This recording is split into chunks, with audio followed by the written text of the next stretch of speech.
lan mooy turu yonenti yàlla bu mujj bi? Muhammad sallallahu alayhi wa sallam. Masha Allah, loolu la. mbaa xam ngeen ni nit ku baax te tabe la woon, waaye dafa amoon nijaay bu soxor.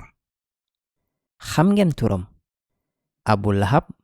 waaw, Masha Allah, xam ngeen ko?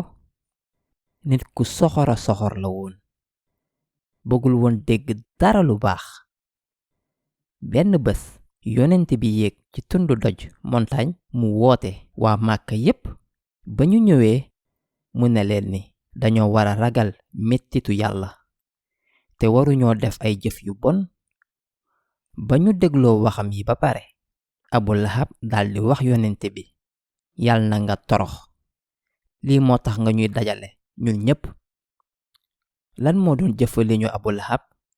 bon, soxor. ba xew-xew boobu jàllee, yonent bi sallallahu alayhi wa sallam bàyyiwul. mu topp di woo nit ñi ci lu baax. mu ne leen ñuy wax dëgg, baax ak nit ñi, bañ a jaamu ay xeer te bañ a tuutal ñeneen ñi. waaye nit yu mel ni Abu Lahab mësu ñoo déglu yonent bi sallallahu alayhi wa sallam. yàlla daldi mer bu baax ak ñoom. mu tëj seeni xol, maanaam benn digal bu baax mënatu leen amal njariñ.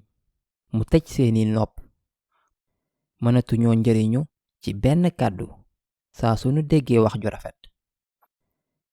yàlla daldi muur tamit seen bët, maanaam sunu gisee màndarga yàlla yi, lu mel ni asamaan si wala suuf si, te gis nañ tamit ay nit yu baax yu mel ni yonent bi sallallahu alayhi wa sallam, waaye duñu sant yàlla te duñu nekk ay nit yu baax. kon gune yi, moytu leen. bu ñuy déglu ay wax yu baax, nañ leen topp. yàlla dina kontaan ci ñun.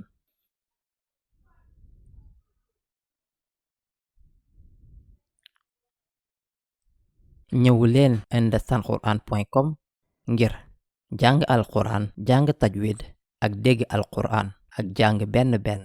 jazakumullahu xayr. wassalaamu aleykum.